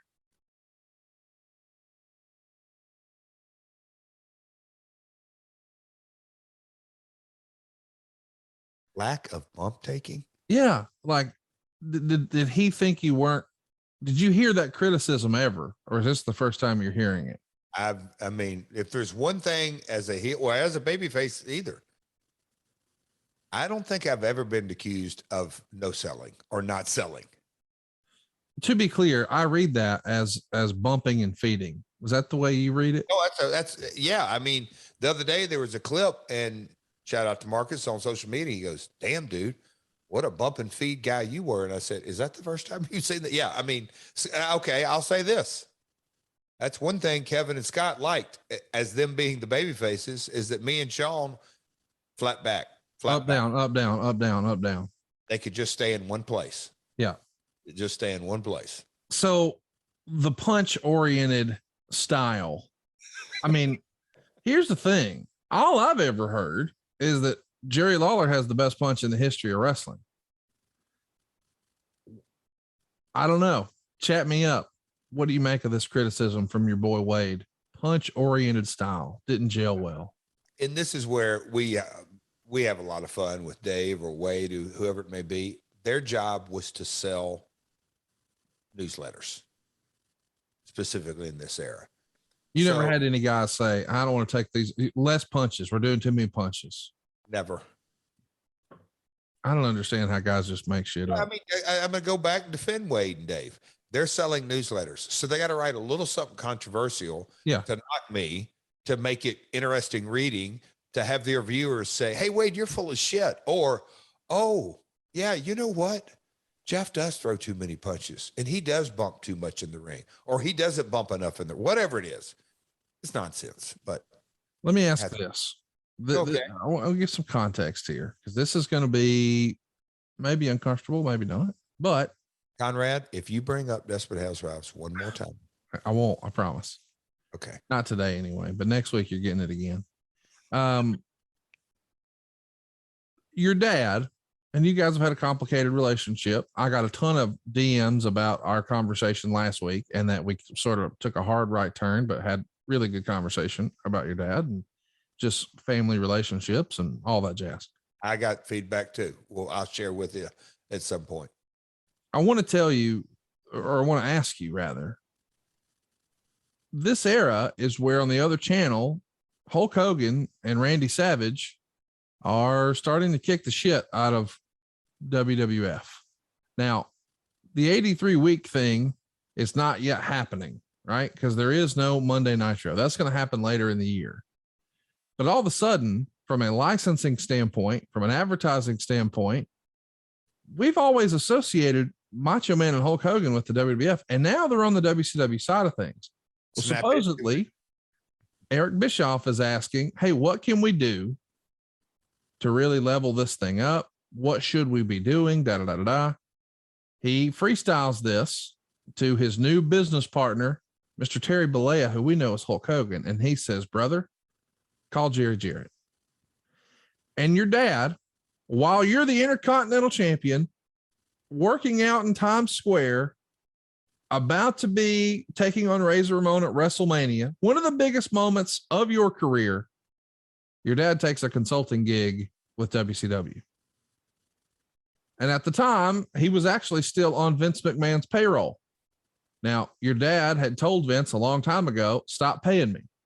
Of course, we famously remember that your dad was involved and he was Vince's right-hand man for a bit in case, what if, and certain people have denied that, but still, your dad was in regular communication and was paying him.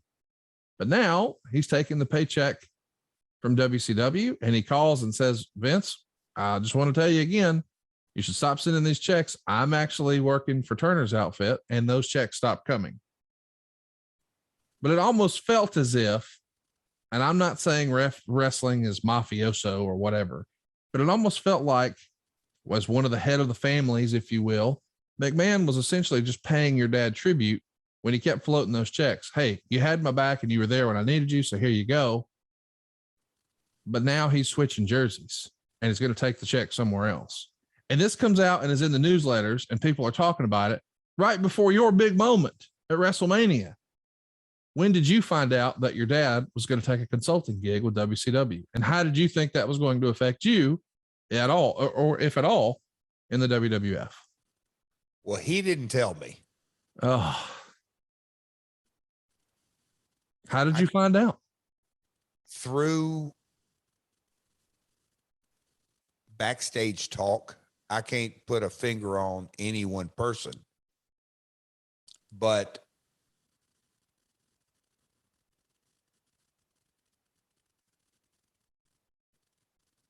and you've sort of laid it out, and not that I had serious mixed emotions in that I knew things didn't end well with Pat and Bruce and the work environment. And they took it personally that your dad was there. They felt job scared or threatened by his presence. He's not going to come in and be our boss. They ribbed him really hard and basically made him miserable up there. And boy, he was probably not loving Connecticut compared to, and again, just to add context. And I realized that, you know, we're maybe beating a dead horse.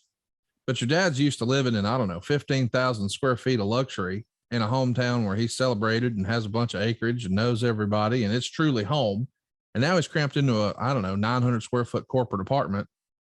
This probably sucks for a country boy who's used to living on the land and on the lake. And now he's got guys fucking with his shit and he's not really in power and he's trying to be helpful. But as an older fellow, he's crammed his life into a 900 square foot apartment and he just really wants to be home. Because the whole time he was home, by the way, he was in charge.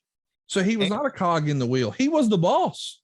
And like myself, and I can relate to this much more now than back then, my little brother Jason was the captain. I mean, he was in his junior and senior year of high school football. Yeah. And my dad absolutely loved that. He would drive home on weekends to watch a game and drive back. That's a Connecticut to Nashville and back is a haul. It's a commitment and a half. Yeah.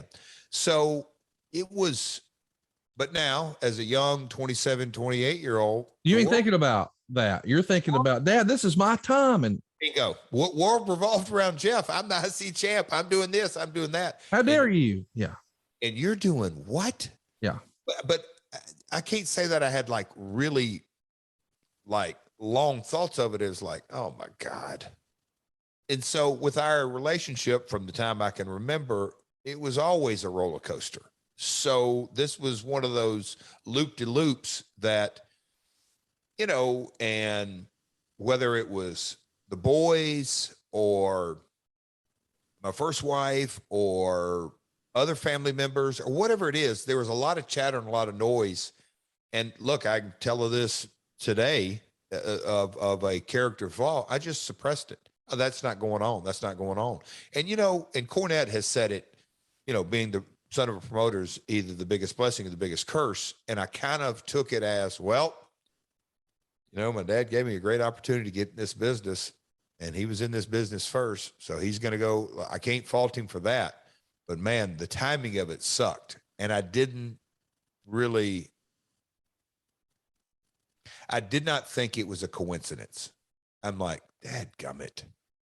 Wait, you felt like your dad was doing it on purpose? Well, not on purpose. That's what, but just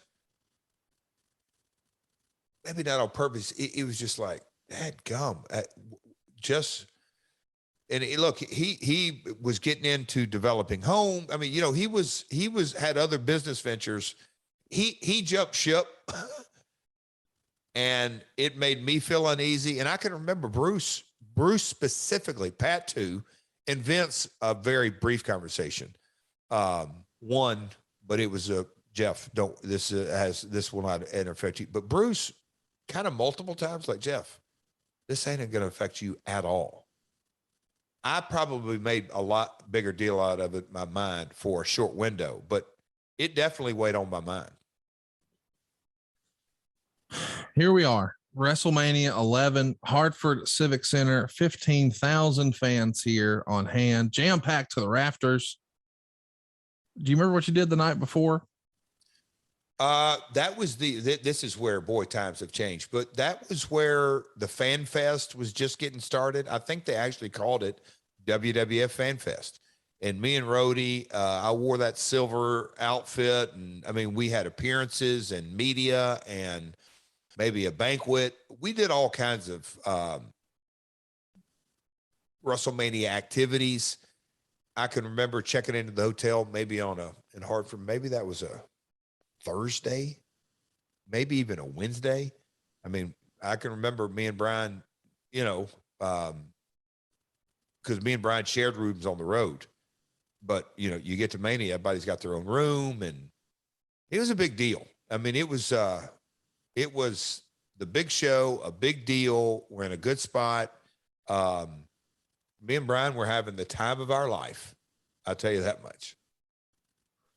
So here we are. You're the second match on the show. When did you find out how much time you had, who your agent was, what your card was, like where you were placement wise? Do you know all that the day before, the week before, the day of? We arrived up there, the talk, but look, when you have Scott as your opponent, you know, I deferred to him he was the lead, you know, He would give me information. Hey, I think we're doing this or doing that, or, him and Pat had a really good relationship. And so I got my information, the majority of it from Scott, maybe Kevin or Sean, but the majority, this match would have come from Scott and what we're doing. And here's what they're thinking, but we'll figure out who our agent is. But I want to say when we arrived in Hartford, the news, the information began to be disseminated. So when do you and Scott start to actually put together the match? Is this something as you guys are, the match is, it's not like it snuck up on you. And I know that you've worked a lot of matches in house shows. So do you sit down with him the day of, a week out, and say, hey, remember that thing we did in Poughkeepsie? What if we started with that and blah, blah, blah? When as the week or two out, maybe 3 weeks out, as we're knowing we're headed to Mania, we're like, okay, come back through the curtain after a live event match, house show match. And we're like, hey, at Mania, we're going to start that way. And then we're going to go into this. And we just sort of footnote it. Okay. On to the next town. Hey, when we get to Mania, this is the heat spot. We're going to do this and this. And if we have enough time, we're adding this. So we already had, let's just say, the entire buffet. When we got to Mania, all we had to do was fix our plate.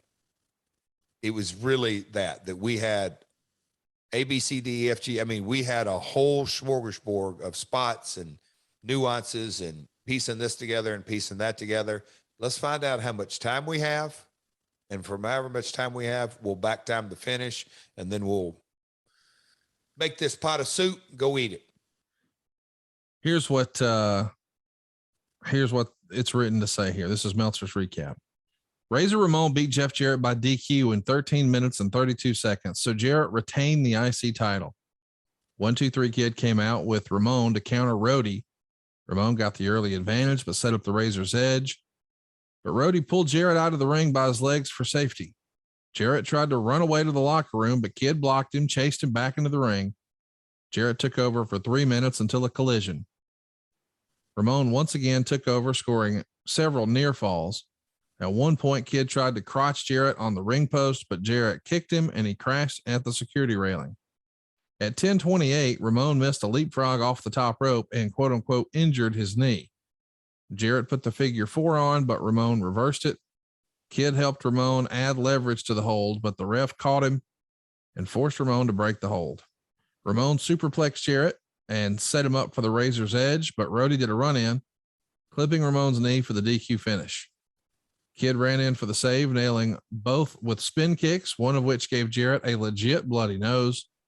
The heels came back and Jarrett locked the figure 4 on Kid until Rene Goulet and several referees broke it up. Good match with a bad finish. Meltzer gave it 2 3/4 stars. Wade liked it a little better. He gave it 3 stars. What did you think? Were you happy with it when you come back through the curtain? Did you accomplish all that you set out to?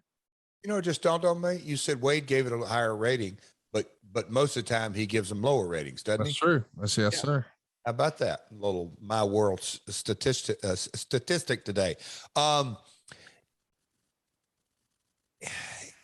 through the curtain, it was, I had high expectations and I felt like everything clicked. Like the bloody nose, he knocked the crap out of me, but it was Kid and it happens. I knew it was a good one.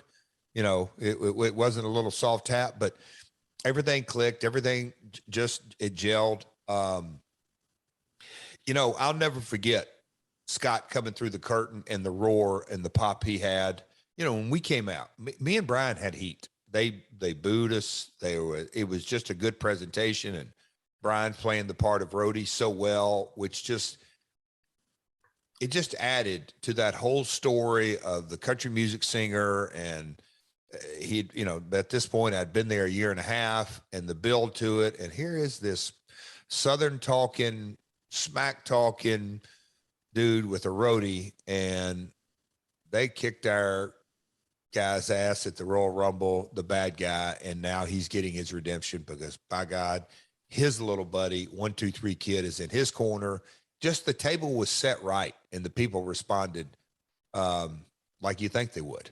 And it was, came through the curtain. It was very well received backstage. If you had it to do over again, like now that you can use your promoter hat, your booking hat, should you have dropped the belt back to Razor here? Well, because ultimately we kind of knew where we were going.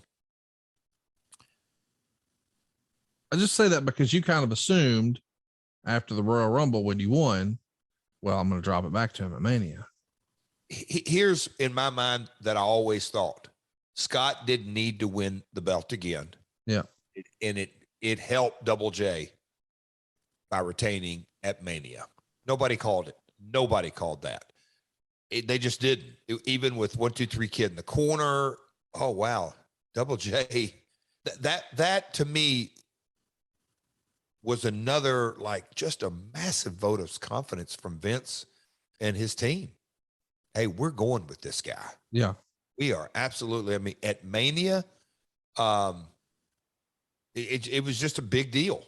It was a really big deal and a vote of confidence that we're going with this act. We're not taking the belt off of him at Mania.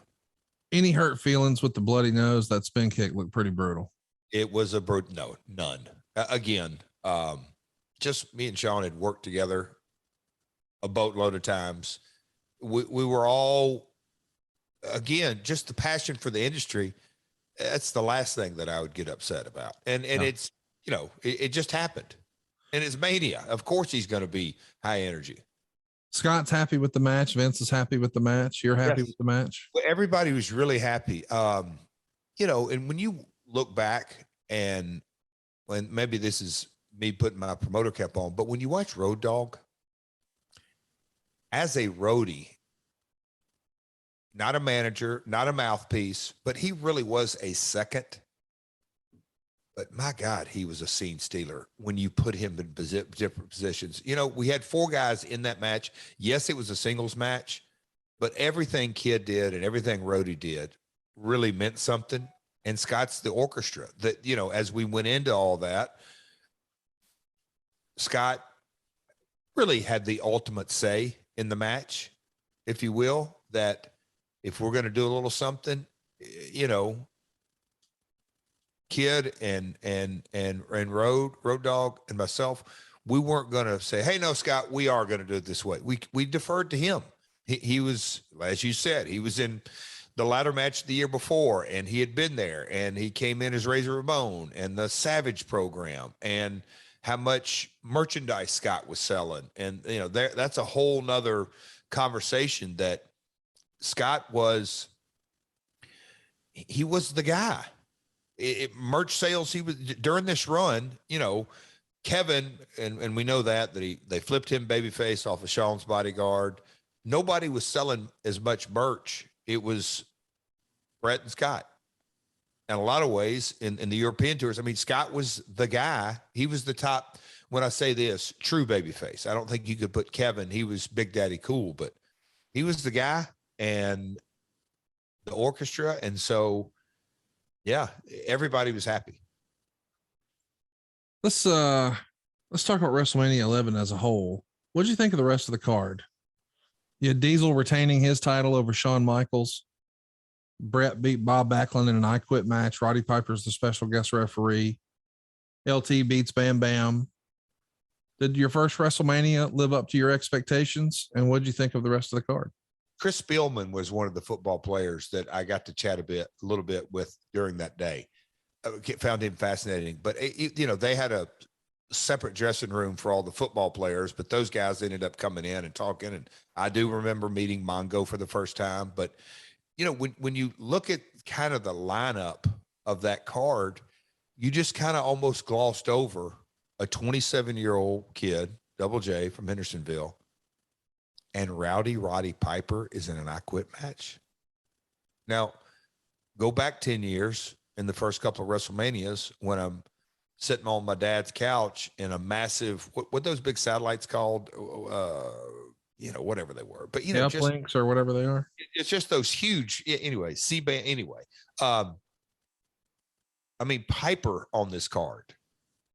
Legendary football players, LT and Bam Bam. Again, Bam Bam, a guy who came through Memphis, wasn't there long, but immediately main event, and he had gone off to Japan, and he had main event Saturday night main events and this and that, and he's taking on LT. It was a huge deal. And so being a part, Memphis, most of the time they were 2-match cards. It's just kind of how it was. It was Lawler, a lot of times 1-match cards, but now all of a sudden you have, as we just went down, LT in a match, Bret Hart, Diesel, Razor is a big, big card. And you think about, and pay-per-view had such a different connotation back then, Conrad. It was in your, still quasi early fandom.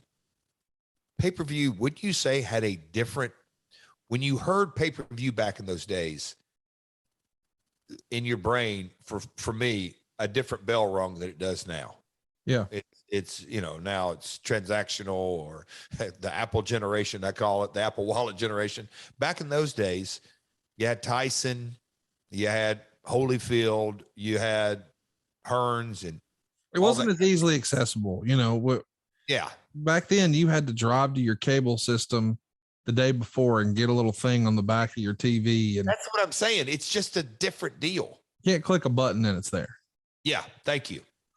Let's talk about some questions here, because Lord knows we got a ton of them. Cowboy Arrogance on Twitter wants to know, based on everything I've heard, Pamela Anderson was stoned out of her mind at WrestleMania. Did you have any interaction with her backstage that night? No, I had none. And, I don't know that anybody had a lot. I mean, she did the pre-tapes and all that kind of stuff, but no, I had zero interaction. The Happy Hour podcast says, with Bam Bam and LT headlining, wouldn't you think that Bam Bam would have gotten a much deserved main event spot afterwards? That dude carried LT through that like a champ. I don't have any reason why he couldn't have been a main eventer to begin with. All around great talent. You and I are both big Bam Bam Bigelow fans. Were you surprised they didn't do more with him after that? Here's why I know. No, it wasn't. Just my upbringing and this was impressed upon from Lawler and my dad mainly. It's kind of irrelevant what you do bell to bell. If you can't talk them in the building, Austin Idol was there last night. I got to share a couple of podcast stories and conversations, but Idol, to me as a kid, him and Fargo were the guys. Of course, Lawler, they could talk them in the building. That's what really mattered. Bam Bam never really never got in the groove of cutting a promo. Matt says, did Jeff prefer his Rumble match with Razor or this one? Ooh, good question. I mean, on the one hand, you win at Rumble and you win the IC title, but on the other hand, you retain by DQ. Maybe the finish isn't as rewarding, but it's Wrestle freaking Mania. I'd have to tip my cap to the Mania one. And the reason why, I don't think people gave me and Rhodey a snowball's chance in hell at Rumble. So it was a shocking finish. Oh my God, he went over. Yeah. This is just, at Mania, I'm walking in the champ, and then to walk out the champ with that reaction and the kid and Road Dogg around it. I like the Mania match better. Here's another question from Matt. He had two really good ones. How did Jeff feel about more than usual photographers at ringside? It seems like it really bugged Sean later in the night. There was a lot of celebrity interaction, and as a result, tons of press credentials issued. It even felt like it straight up pissed off Sean. Do you remember that being an issue for you? Well, not for me. I can remember the agents and the discussion, and there are going to be a lot of photographers out there. And I know that they're, from an aesthetic point of view, I'm just like, why are you going to let them out there? Well, it looks good on TV. They're covering an event. It's like a sporting event. It's like a boxing. You see Hagler and Hearns, and there's 50 people around ringside all snapping up photos. It gives it that big fight feel. Well, Sean's point was, we're not boxing, folks. I'm going outside the ring. I don't know what corner I'm going to come out of. It just is a different era. So there was two sides to that discussion. Well, I'm not really sure how we end today's episode. I know we talked a lot about Scott Hall at the top, and I know we're going to talk about Lance Russell next week. I do want to mention something else, though, that I feel like we should, celebrate a little bit. You and I and a lot of the guys we do podcasts with, we got together and we made the decision to really push and promote something that is near and dear to all of us, St. Jude's Children's Hospital. And we've decided to donate 100%, and I mean every nickel of the proceeds from our t-shirt sales this year directly to St. Jude's. You can see these shirts at adfreecares.com. That's going to take you directly to Pro Wrestling Tees.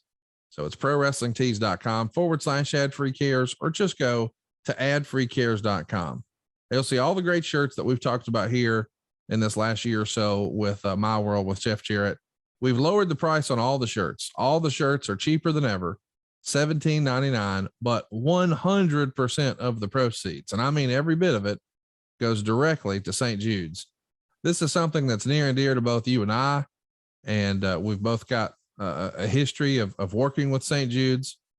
But this is pretty cool, man. Now, not only do our listeners get a really cool shirt and get to support their favorite podcast, but it all goes to a tremendous cause, St. Jude's. How cool is this, man? Conrad, this is whether it's my OCD or just how my brain, I'll never forget, in the evenings, when I'm not on the road, I go out walking around here, right? Yep. And all of a sudden I'm on my walk and a little Conrad Thompson comes up on my phone. And I go, okay, a little late in the day. He wants some. Hey. And Conrad, when you started sort of rolling out, hey, and I just, before you could finish, in my mind, I'm going. And so folks, hats off to Conrad. The mailbox that the house and mailbox I was walking by, when you finally shut up, I said, could you go, well, what do you think? And I'm like, absolutely. I think it's fantastic. I think, it's something that I have radically changed in my life, that give. And so I encourage anybody, hell, get a shirt that knocks me. Jeff doesn't like the Sopranos, but he likes stuff. I don't care. No, but it's really, Conrad, hats off to the entire team and Eric and that group text. And hey, what's everybody think? We have talked to everybody, and there was a group text, and just want to make sure this is where, everybody chimed in. Yes, Conrad, we're all for it. And you'd already asked us, but you guys were making sure that we were going through this one more time. This is the decision we're making, folks, all proceeds. And we all unanimously said, yeah, let's do it. We really hope you check it out. First of all, we'd appreciate if you were sporting a shirt around, in public or at a wrestling event or whatever, or just around the house or on the lake or what have you, to the gym that has our podcast logo. Hey man, that's cool. But at the same time, how cool is it to know that 100% of the proceeds, nothing goes to Jeff, nothing goes to Conrad. Every nickel goes directly to St. Jude's. It's a shirt that you can feel good about wearing. And it's also cheaper than everything we've ever sold before. It's adfreecares.com. That's adfreecares.com. It'll take you directly to Pro Wrestling Tees. 100% goes directly to St. Jude's. And we're glad to have the association. And I want to mention, we're doing some fun stuff over at adfreeshows.com right now. We just recently had a little special moment, if you will, to celebrate WrestleMania 18. The Rock and Hulk Hogan created magic that night. The third man in the ring was Mr. Mike Chioda. The guy who wrote the lyrics to the beautiful music that those guys made was Mr. Jim Ross. Jim Ross and Mike Chioda watched that match, celebrated that match, broke it down, shared some inside baseball, some behind the scenes stories they've never told before. It's all available at adfreeshows.com. And coming up later this week with JR, we'll be talking about WrestleMania 13. It's WrestleMania season. Everybody's talking about WrestleMania right now, Jeff. And I think we're probably going to do a little more of that with ad-free shows as we get ready for you and I to head out to Dallas and do our thing at Gilly, supershowlive.com. Jeff Hardy, Eric Bischoff, William Regal, Jeff Jarrett, and myself all on stage. The pre-show meet and greet, the happy hour, if you will, is the place to be. I'm looking forward to being in Dallas, and I'm looking forward next week, Jeff, to talk about Lance Russell. I know that was the plan today, but I felt like with everything happening with Scott Hall, today was a worthwhile pivot. For sure. I got to watch the JR Chioda. I got to watch that, but no. And you just rolled out Hardy and Regal. Pal, we have another surprise, and maybe another one, and maybe another one. No, Friday, April 1st. Don't be a fool. We're going to have a lot of fun. I mean, a lot of fun. And Cassio, is he coming? Oh yeah. Cassio will be there.